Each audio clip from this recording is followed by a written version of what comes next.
বেশি দেওয়া যাবে না, এইটুক দিলে কাজ হয়ে যাবে। আশেপাশে তো কেউ নেই, আবার না কেউ নেই, এইটুক হলেই হচ্ছে। এইবার এই সুযোগে পুশ করে দিই।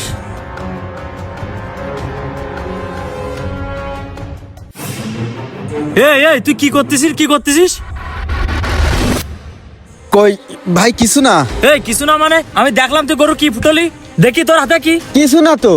কিছু না মানে তোর হাত সামনে নিয়ে আয় দেখি। ওরে আল্লাহ রে, এ তো ইনজেকশন। আরে ভাই চুপ কর। তুই এই ইনজেকশন পুশ করেছিস? দাঁড়া, আমি এখনই যে কাকারে কব। না না, আমার কথা শোন ভাই, তুই কইস নে, আমার কথা শোন। এ ভাই, এটা কিন্তু মেলা দামি ইনজেকশন। এই ইনজেকশন গরুরে একবার পুশ করলি 6 মাসে খাওয়াই পড়া যা করতে পারবি না, একবার এই ইনজেকশন করলি 1 মাসে ওই রেজাল্ট পাওয়া যাবে। এই জন্য ইনজেকশন আমি পুশ করেছি ভাই। এই ইনজেকশন আমাদের অত্র এলাকায় কোনো জায়গায় পাওয়া যায় না। আমি মেলা কষ্ট করে এক জায়গাতে ম্যানেজ করেছি। আল্লাহ দিলে এইবার দেখিস আমাদের এই গরু একদম মোটা তাজা হয়ে যাবে। আরে ভাই থাম দিনি,